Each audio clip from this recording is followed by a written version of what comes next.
자, 이전 시간에는 이 연구가 어떠한 저널에 실렸는지 소속을 알아봤다고 한다면, 또 이 저널이 어떠한 책에 있는지, SCI인지, SCI인지, ESCI인지, 스코퍼스인지 그걸 알아봤다고 한다면, 이제 이 연구 자체의 디자인을 알아볼 거예요. 이제 설계죠, 설계도를 알아볼 건데,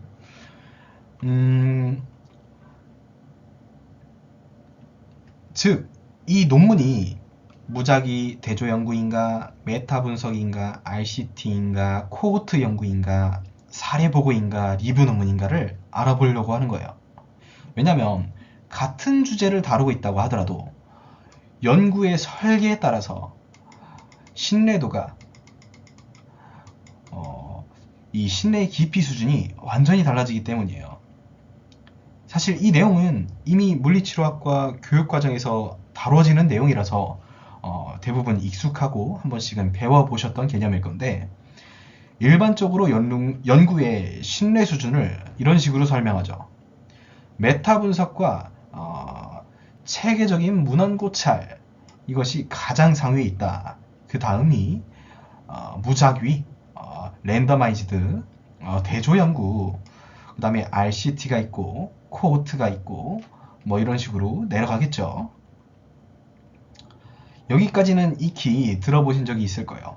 다만 우리가 이 순서를 외우는 것이 목적이 아니라 지금 내가 가진 임상적인 질문에 이 연구 설계들이 부합한가를 생각해 보는 거예요. 자, 지금 여기서 지금 우리가 어디까지 왔는지 한번 정리를 해볼게요. 먼저 임상적인 질문을 설정을 했어요. 즉, 지금 내가 궁금한 게 뭔지에 대한 답을 명확하게 했죠. 그 다음으로는 그 질문에 맞는 키워드를 설정해서 연구를 서치했어요. 그리고 필요하다면 투구 연도나 범위를 설정해서 흐름을 보거나, 또 너무 오래된 연구나 이런 것들을 배제하기도 하고 걸러낼 수가 있고요. 필터링을 했다 이거죠. 그렇게 검색된 논문들 중에서 초록을 또 확인하면서 내가 가진 임상적인 질문과 부합하는지를 확인했어요. 그 다음으로 연구에 실린 저널이 연구의 체계를 확인했죠. 저널을 확인하고 체계를 확인하고, 마지막으로 스터디 디자인, 어떤 연구 설계로 진행된 연구인지까지 살펴봤어요.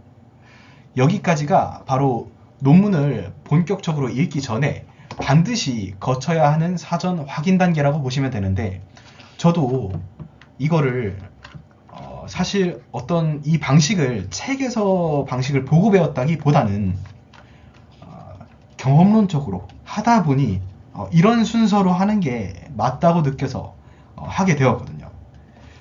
근데 제가 이 강의를 준비하면서 이 근거 중심 물리치료학이라는, 포커싱이 안 맞는데 어쨌든 이 책을 구입했는데, 이 책에도 방금 우리가 같이 함께 했던 이 과정에 대한 순서를 거의 유사하게 다루고 있어요.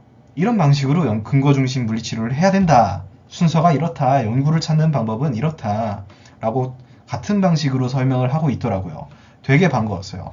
그리고 뒤에 내용들도 굉장히 좋은 책인 것 같습니다. 근거 중심 물리치료학 필요하시면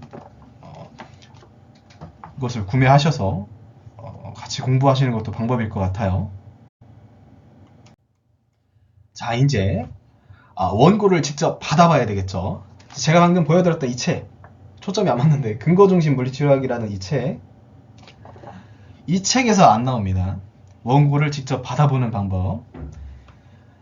몇몇 연구들은 오픈 액세스, 그러니까 무료 연구로 제공되어서 해당 저널에 가시면 그냥 PDF 파일을 다운로드할 수 있게 해주는 경우도 있어요.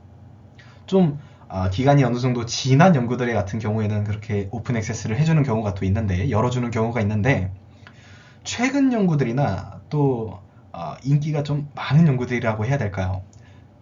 그런 연구들은 일정 금액의 원고료를 지불해야 하는 구조로 되어 있어요. 그래서 논문을 찾는 단계는 우리가 지금까지 배웠는데, 논문을 실제로 확보하는 단계는 구분해서 생각을 해야 됩니다. 그래서 유료 연구회 같은 경우에는 제가 지금 이 자리에서는 설명을 드리기가 좀 어렵고요. 대면 강의에서보다 자세한 방법과 현실적인 접근 방식에 대해서 설명드리도록 할게요. 지금까지는 이렇게 구조로 되어 있다라는 것까지 이해가 되셨으면 충분합니다. 자, 그럼 다시 연구 자체로 돌아올게요. 본 연구처럼 이렇게 무료로 PDF 파일을, 원문 파일을 제공하는 경우에는 해당 저널 웹사이트, 공식 사이트에서 별다른 과정 없이 회원가입도 필요 없고요. 바로 PDF 파일을 다운받아 보실 수가 있어요. 자, 이렇게 연구의 원문 파일을 받아보셨다면 이제 마지막으로 연구를 어떻게 읽을 것인지에 대해 임상가로서 논문을 읽기 위한 최소한으로 연구를 보기 위해서 알아둬야 될 것들을 배워봐야 될 것 같아요. 자, 먼저 결과와 해석을 위한 이런 지표들이나 수치에 대한 이야기인데 보통 가장 먼저 눈에 들어오는 건 결과 파트죠. 대부분 우리는 p-value라고 들어보셨을 거예요. p-value. 가장 중요한 지표로 익히 알려져 있는데 그래서 결과를 볼 때도 자연스럽게 유의하다, 유의하지 않다 이것을 먼저 확인하게 됩니다. 하지만 논문의 결과를 확인할 때 단순히 이게 통계적으로 유의한지 p-value가 얼마인지만 보는 것은 절대 충분하지 않아요. 정리해서 말씀드리자면 논문에는 여러 가지 결과 지표들이 존재하는데 여기서 p-value만 보고 이 결과가 유의하다 유의하지 않다 이것만 따지는 것은 절대 충분하지 않다라는 걸 인지하고 넘어가야 된다는 거예요. 그럼에도 불구하고 가장 먼저 대표적인 지표인 p-value부터 한번 살펴볼게요. 일반적으로 p-value가 0.05 이하일 경우에 통계적으로 유의하다라고 판단을 합니다.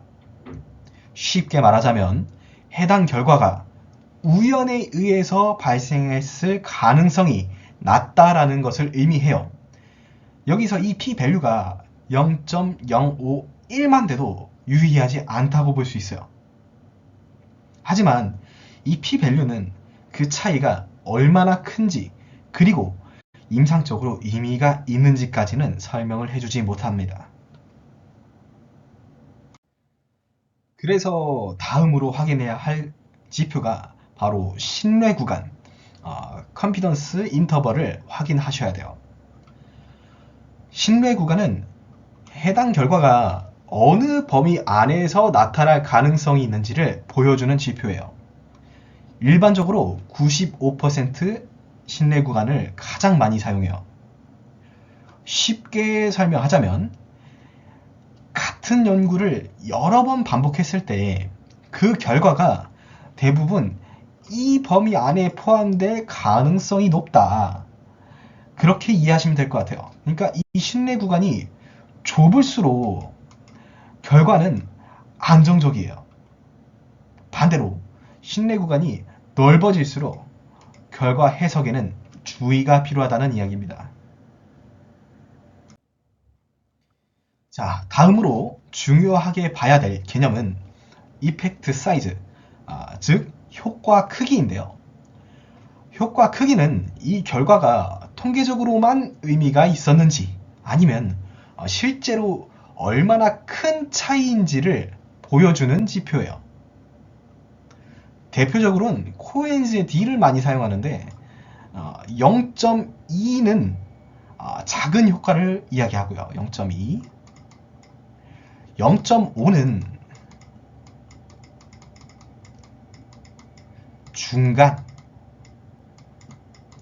중간 효과, 또 0.8 이상은 큰 효과, 이렇게 이야기를 합니다. 또 번외로 피어슨의 R이라고 있는데 R, 얘는 값이 1에 가까울수록 양의 상관관계, 1에서 마이너스 1에 가까워질수록 음의 상관관계라고 보시면 될 것 같아요.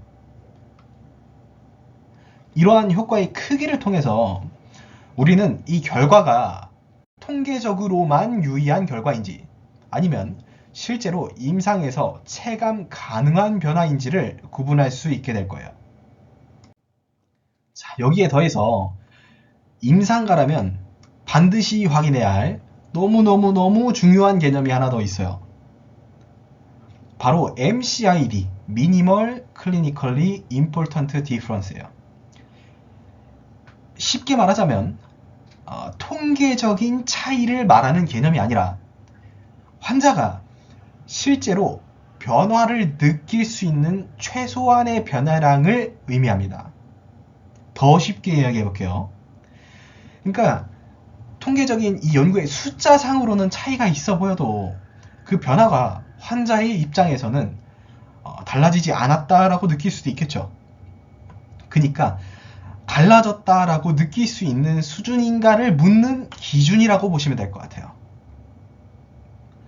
만약 결과가 통계적으로도 유의하고 효과 크기도 존재하지만 그 변화가 결국에 환자에게 변화를 감지시키지 못했다면, MCID에는 미치지 못한다면 이 연구의 임상적인 의미 자체가 조금 제한적일 수도 있다는 이야기입니다.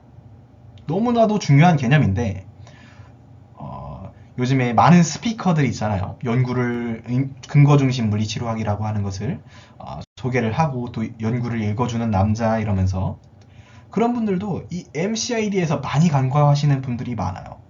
우리는 꼭 이걸 알고 가야 됩니다.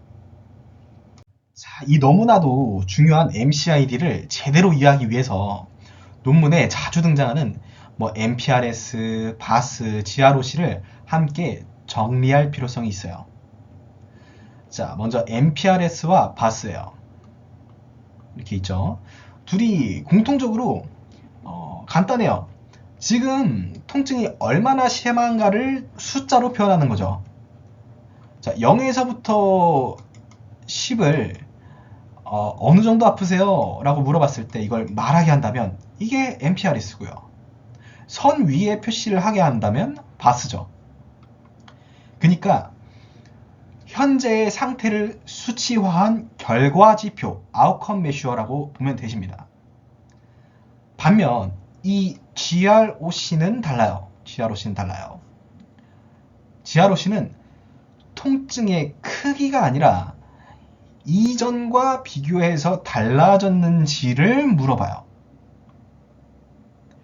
그래서 결과지표라기보다 GROC는 환자가 느낀 변화를 기준으로 삼는 앵커의 역할을 한다고 보시면 될 것 같습니다.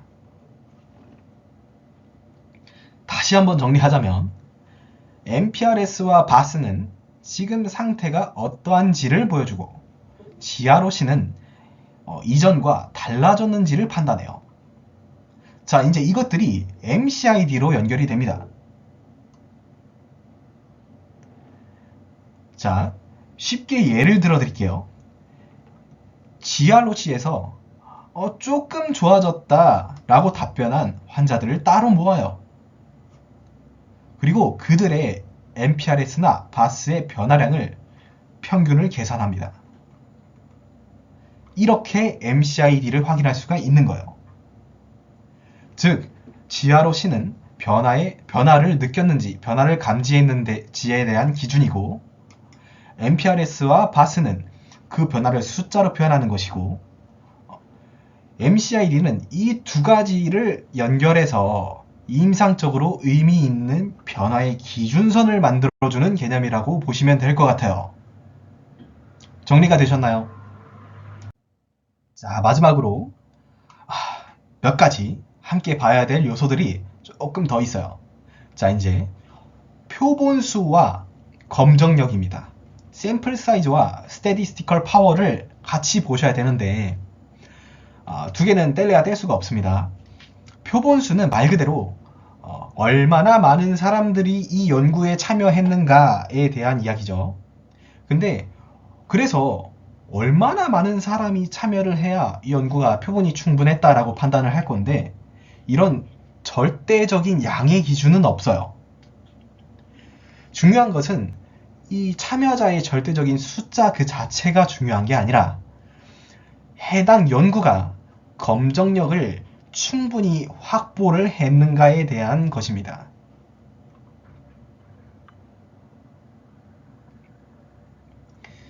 일반적으로 검정력은 80% 이상을 권장을 하고 있어요. 표본수가 너무 적거나 검정력이 낮은 연구라면 통계적으로 유의한 결과가 나왔다고 해서 효과가 있다고 말하기도 어렵고요. 또 통계적으로 유의한 결과가 나오지 않았다고 해서 효과가 없다고 결론 내리기에도 어려운 거예요. 자, 그리고 조금만 더 힘내실게요. 마지막으로 연구를 해석할 때 반드시 확인해야 될 지표들이 조금 더 있어요. 바로 베이스라인 디퍼런스, 기준선의 차이. 그리고 둘째, 드랍아웃 레이트, 중도 탈락률, 이제 이탈률. 셋째, 팔로워 피리어드, 추적 관찰 기간을 보셔야 돼요.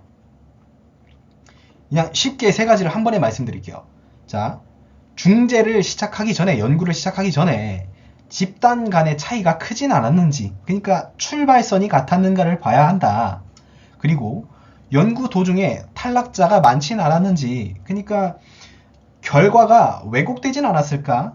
이런 것들을 봐야 한다는 거고, 마지막으로 관찰된 효과가 단기적으로 나타나는 그냥 변화인가, 아니면 일정 기간 유지되는 효과인가를 함께 살펴봐야 한다라는 겁니다. 이 지표들의 크기는 결과의 크기보다 그 연구 결과를 얼마나 신뢰할 수 있는지, 그리고 임상에 적용할 수 있는지를 판단하는데 중요한 기준이 됩니다. 물론 이것 말고도 더 많은 연구 지표들이 있어요. 참고해야 될 지표들이 있는데 그것들은 일단 이 정도만 알아도 우리가 연구를 임상적으로 보고 공부하는 데는 충분하다는 생각이 듭니다. 더 자세한 거는 이 책에도 똑같이 나와 있습니다. 이 책에도 똑같이 나와 있으니 이보다 더 자세히 연구를 내가 들여다보고 싶다 하시면 서적을 구매하셔서 자세히 보시는 것도 방법일 것 같아요. 자, 이 정도면 이제 연구를 그래도 어느 정도 직접 볼 수 있는 준비가 되셨다고 생각합니다. 물론 조금 더 봐야 할 지표들이나 중요한 것들이 있겠지만 나머지 부족한 부분들은 뭐 다 설명하고 이론으로 다 설명하기보다는 실제로 연구를 직접 보시면서 경험을 통해서 필요한 부분들을 익히셔도 충분한 영역이라고 생각합니다. 앞으로는 제가 옆에서 방향을 좀 잡아드리고 여러분께서 직접 연구를 찾고 읽고 고민하고 판단해보는 과정을 함께 만들어 간다면 너무 좋을 것 같아요. 자, 이 사진은 제가 연구를 직접 처음 공부하던 시기에 논문을 직접 번역해서 공부했던 자료예요. 이게 번역기에 문장 전체를 복사해서 붙여넣기 위해서 번역을 하시면 오역들이 굉장히 많이 나오기 때문에 한 줄 한 줄 번역을 했던 경험이 있어요. 문장 전체로 하면 예를 들어서 서비컬이 자궁 경부로 번역되는 경우도 있고요. 오역들이 굉장히 많았기 때문에 불과 몇 년 전이지만 당시에는 지금처럼 AI 도구가 발달하지 못해서 한 줄 한 줄 해서 할 수밖에 없었던 기억이 있습니다. 그래서 연구를 깊이 있게 한 편을 보는데 대략 한 일주일 정도가 걸렸던 것 같아요. 지금은 분명히 공부하기 가장 쉬운 시대라고 생각해요. 이제는 챗 GPT와 같은 도구를 적절히 활용한다면 이렇게 공부하지 않아도 일주일 걸렸던 게 30분 정도면 연구를 볼 수 있어요. 핵심을 파악하고도 시간이 남는 환경이 이미 만들어져 있어요. 내가 직접 이펙트 사이즈를 어디에 적혀 있는지 막 찾으려고 떠나지 않아도 PDF 파일 자체를 챗 GPT한테 보내서 내가 궁금한 지표들과 정보들을 딱딱 핵심을 나한테 건져내게 만들 수 있겠죠. 결국에 중요한 것은 이 도구의 존재가 아니라 도구를 어떤 기준과 사고로 활용하느냐가 정말 중요하다고 생각해요.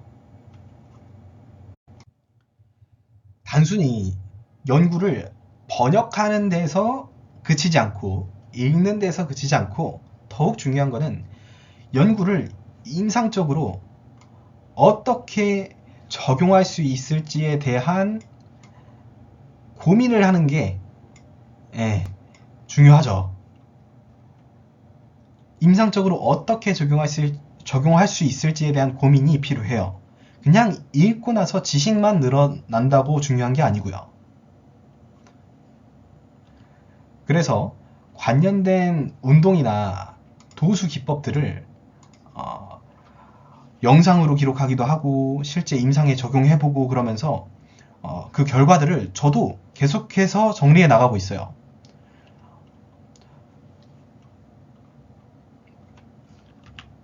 이 과정은 정답을 만들기 위한 것이라기보다 나의 행위에 대한 설명이 가능한 판단의 근거를 쌓아가는 과정에 가깝다고 생각합니다. 나조차 설명할 수 없는 치료를 감히 환자분에게 제공할 수 있을까요? 임상에서 경험과 경력이 중요한 것은 분명합니다. 하지만 단순히 시간의 흐름에 따라 연차가 쌓인다고 해서 치료가 저절로 좋아지는 것은 아니라고 생각해요. 왜 이런 생각을 했는지, 왜 이 접근을 사용했는지를 스스로 설명할 수 있는 과정이 반복될 때 그 시간이 유의미해질 거예요. 그 안에서 자신만의 치료적인 기준과 철학이 자연스럽게 형성된다고 믿고 있어요. 그리고 조금 주제 넘는 이야기일지도 모르겠습니다만 저는 이러한 치료적인 철학과 가치관이 나의 레퍼런스가 어느 정도 쌓여있는 상태에서 어느 정도 정리된 이후에 다양한 교육들을 들어보는 것이 조금 더 효율적이지 않을까라고 조심스럽게 의견을 제시드리고 싶어요. 우리가 일을 하면서 적지 않은 시간과 비용을 들여서 매주 주말을 소비하고 수십만원, 수백만원, 수천만원을 들여서 교육을 듣고 나서도 막상 임상에서는 잘 쓰지 못하는 경우, 충분히 활용하지 못하는 경우가 너무 많죠. 그 이유는 교육의 질보다 아직 나에게 스스로에게 판단에 대한 기준이 충분히 만들어지지 않았기 때문이지 않을까라는 생각을 합니다. 나만의 치료적인 철학과 가치관, 레퍼런스 이런 것들이 어느 정도 형성된 상태에서 교육을 듣게 되면 자연스럽게 교육을 들으면서 이런 질문을 스스로에게 하고 또 강사분에게 질문을 할 수 있게 되는 것 같아요. 이 접근이 지금 이 교육에서 말하는 내용이 내가 생각해온 방향과는 어느 지점에서 만나는가? 이론적으로 이해가 충돌되는 부분은 없는가? 필요하다면 직접 관련 연구를 찾아보기도 하고요. 저 강사의 말이 맞는지 찾아보기도 하고 그 근거를 확인하려는 태도도 자연스럽게 따라오게 돼요. 우리가 말로 하는 구전은 신뢰도가 가장 낮아요. 근거 수준에서 가장 낮은 신뢰도가 구전이에요. 말로 설명하는 거. 그래서 이 과정에서 이론 전체를 그대로 받아들이기보다는 임상에서 실제로 도움이 되는 부분은 취하고 지금 기준과 맞지 않는 부분은 보류하거나 걸러내고 이렇게 할 수 있는 기준과 여유가 생깁니다. 그 교육을 들을 때 그 기준과 여유가 생겨요. 결국 중요한 것은 많은 교육을 듣는 것이 아니라 그 교육을 스스로의 기준 안에서 얼마나 소화할 수 있는지가 중요한데 우리는 어느샌가 많은 교육을 듣는 거에만 너무 치중하고 있지 않았나라는 생각을 좀 하고 있습니다. 오늘은 이번 주 1강은 여기서 마치도록 하겠습니다. 감사합니다.